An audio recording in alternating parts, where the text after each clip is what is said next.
नमस्कार, केटीभी समाचारमा यहाँलाई स्वागत। सर्वप्रथम आजका प्रमुख समाचारहरू। दार्जिलिङ जिल्ला भाजपा समिति बीपीएसको निम्ति इमान्दार नरहेको सन्तोष रसाइलीको आरोप। कालेबुङ जिल्ला पुलिसद्वारा सप्ताहव्यापी सडक सुरक्षा अभियान आरम्भ। खरसाङ महकुमा अन्तर्गत तिनधारेको 20 माइलमा ट्रेनले काटिएर 70 वर्षीय वृद्धको भयो मृत्यु। अनि दार्जिलिङ र कालेबुङ जिल्लाहरूमा 3 स्तरीय पञ्चायत चुनाव गराउने राजु विष्टले संसदमा राखे माग। भारतीय जनता पार्टीका उपाध्यक्ष सन्तोष रसाइलीलाई भाजपा जिल्ला समितिबाट निकालिएको आरोप लगाउँदै आफू अहिलेसम्म पनि भाजपामा नै रहेको सन्तोष रसाइलीले पत्रकार सम्मेलन मार्फत बताएका छन्। अनि प्रथम त्रिपक्षीय वार्ता पनि दिल्लीमा भयो। त्यहाँदेखि यताबाट चाहिँ हामीले जिल्ला समितिमा मुद्दा विषय लिएर हामीले चर्चा गर्नुपर्छ भन्ने कुरोमा चाहिँ मैले अलिक जोड दिएँ। मैले एकपल्ट होइन दुईपल्ट होइन, मैले पत्रचार पनि गरेँ, पत्र पनि लेखेको हो। विभिन्न विषय लिएर हामीले एउटा मुद्दा विषयले विशेष गरेर चाहिँ स्थायी राजनीतिक समाधान विषय लिएर हामीले एउटा निचोड एउटा कार्यक्रम तयार गरेर हामीले अगाडि बढ्नुपर्छ। हाम्रो यसको स्वरूप के हो, कुन अवस्थामा छ, दिल्लीमा एमपीलाई पनि राखेर एमएलएलाई पनि राखेर हामीले यो कार्यक्रम गर्नुपर्छ। यो जबसम्म यो हामीले एउटा रणनीति तयार गर्दैनौँ हाम्रो मुद्दा अगाडि बढ्न सक्दैन भनेर मैले बार बार भन्दा पनि अब यो कुरा अब पार्टीमा एक प्रकारले अब इग्नोर गर्ने कामहरू एकपल्ट मात्रै होइन, दुईपल्ट होइन, बार यो इग्नोर गर्ने काम भयो। यो मलाई उनीहरूले बरु यो उसको प्रश्नको जवाब दिनु भन्दाखेरि अथवा उसले भनेको काम गर्नुभन्दा बरु उसलाई नै यो पोस्टबाट हटाइयो भने, किनभने यो खालको प्रश्न राख्ने मुद्दाको विषय लिएर चर्चा गर्ने जिल्ला समितिमा अरू छैन।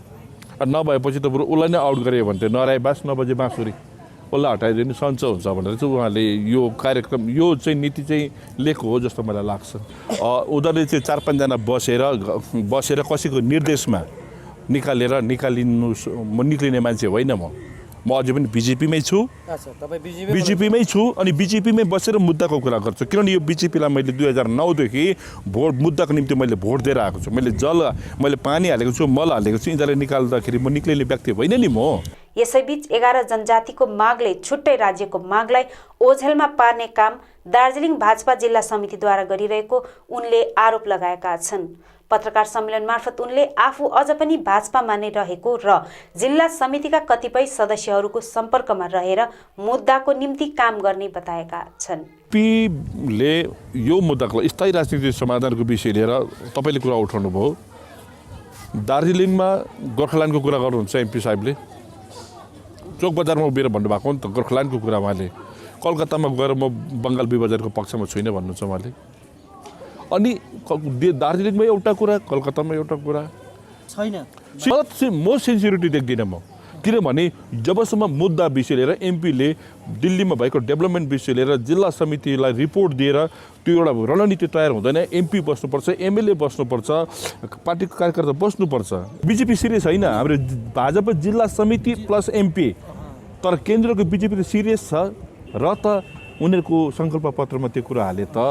भावी कार्यक्रम विषय लिएर पनि हामीले कतिवटा रणनीति तयार गर्दैछौँ। अब अहिले जनजातिको अहिले मुद्दा हाबी गर्दैछन् होइन। जनजातिको मुद्दालाई अगाडि बढाएर जुन दार्जिलिङको असली मूल एउटा कुरा, जुन दार्जिलिङको असली मुद्दा जुन स्थायी राजनीतिक समाधान छ, गोर्खाल्यान्डको मुद्दालाई यहाँ डाइल्युट गर्ने षड्यन्त्र हुँदैछ, त्यसलाई अगाडि बढाएर। तर यो संसदले गरिरहेको छ।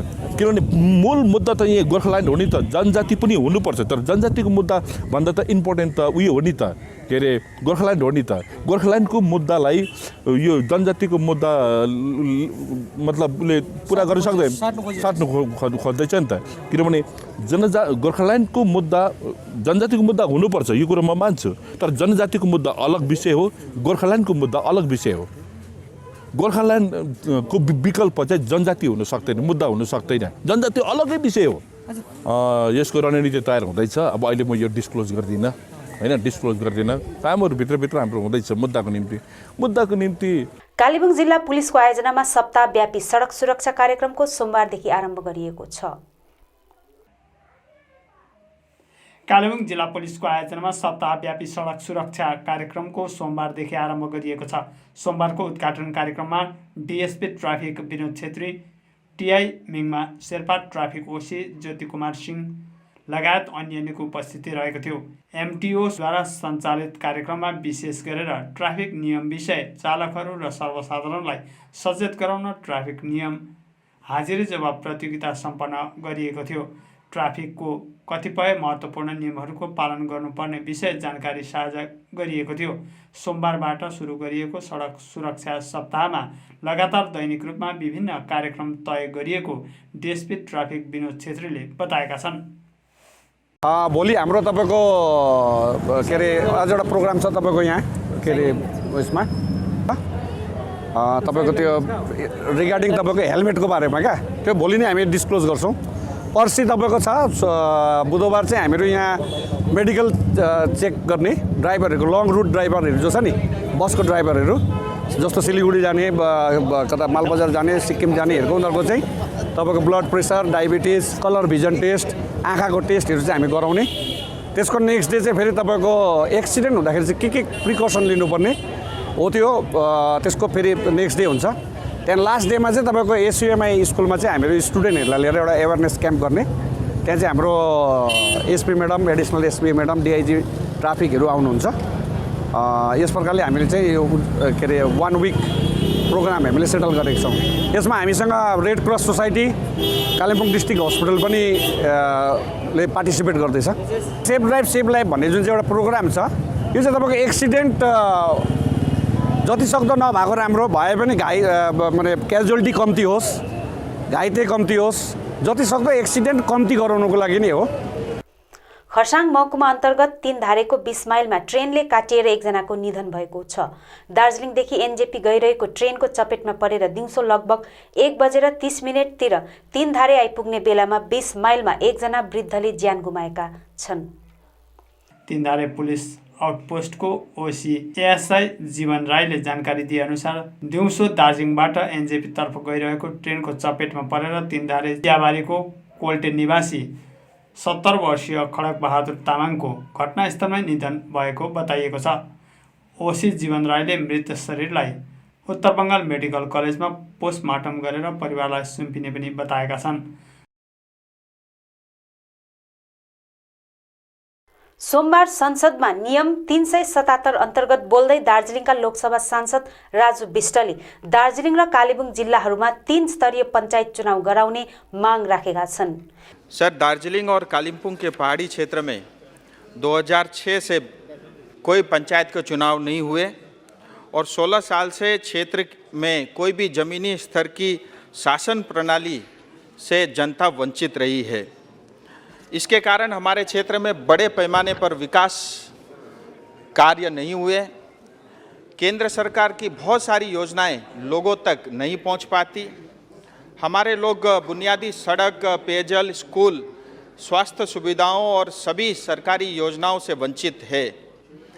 राज्य सरकार दार्जिलिंग और कालिम्पोंग जिले में जो पहाड़ी क्षेत्र के लिए मिलने वाले जो पंचायत निधि का कई साल तक उन्होंने दुरुपयोग किया। इसके बाद केंद्र सरकार ने 14वें वित्त आयोग के तहत पहाड़ी इलाकों में जो पंचायतों के लिए दी जाने वाली फंडिंग को रोक दिया।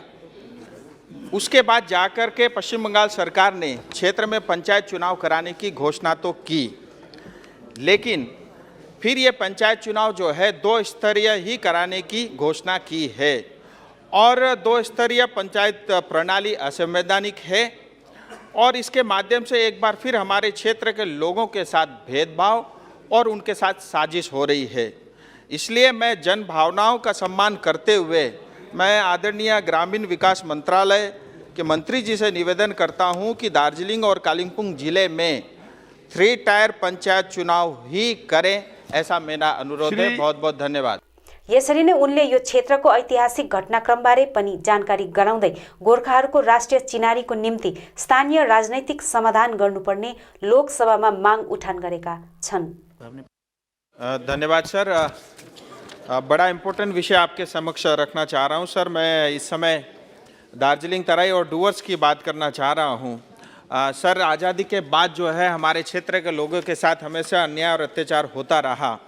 1861 में नॉन रेगुलेटेड एरिया, फिर रेगुलेटेड एरिया, फिर 1870 से 74 तक non regulated area, schedule district, backward track, partially excluded area, होते होते आकर के 56 में जो है एब्जॉर्ब एरिया लॉस के अंतर्गत जो है ये पश्चिम बंगाल का हिस्सा बना।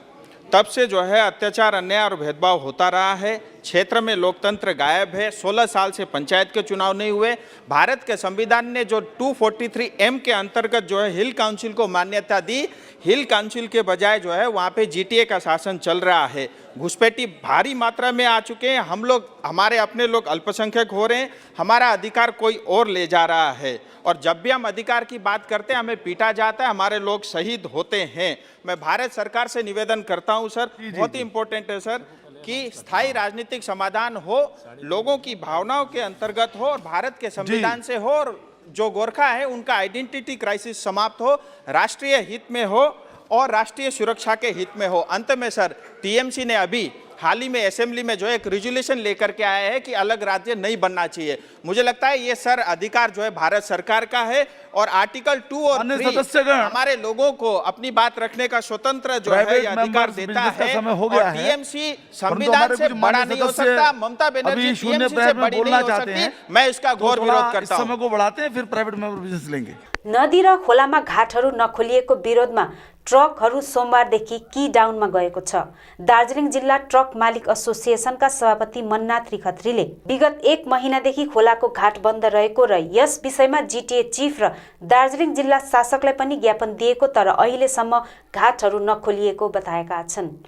उनले आगामी बुधबारसम्म पनि मागहरू पूरा नभए बिहीबारदेखि दार्जिलिङ जिल्लापालको कार्यालय र लालकोठी पुगेर GTA चिफलाई भेट्ने साथै ट्रकहरूको चाबी पनि बुझाउने भएको बताएका छन्। अहिले खोला बन्द भएको 1 महिना भइसक्यो र कुनै अब खोल्नुको लागि एउटा कुनै पनि डिसिसन आएको छैन र हामी एसोसिएसनलाई पनि पत्रचार गरेको छैन। अब हेर्नुहोस्, नभए त खोला बन्द गर्नुभन्दा अगाडि त एउटा नोटिफिकेसन फ्याँक्नु पर्ने हो। त्यो नोटिफिकेसनकै आधारमा हामी पनि आज सदस्यहरूलाई बताउँथ्यौँ, तर त्यो नोटिफिकेसन नफ्याँकिकन फेरि अलरेडी अहिले 1 महिना बन्द भइसक्यो। तर यही विषयलाई लिएर चाहिँ हामीले चाहिँ डिएमलाई र GTA चिफलाई चाहिँ एउटा रिक्वेस्ट गरेको थियौँ कि मतिगडाको खोला बन्द भए पनि यो GTA क्षेत्रको चाहिँ जुन चाहिँ एउटा खोलाहरू छ, जस्तै पाइनाकुमारी भयो, दुधे भयो, तपाईँको जस्तै हाम्रो एउटा पहाडी क्षेत्रमा जस्तै अब तल जामुनीमा छ, सिमलामा छ, यो हाम्रो GTA क्षेत्रको घाटहरू चाहिँ खोलिदिए जाओस् भनेर हामीले एउटा मेमोरेन्डम दिएको थियौँ।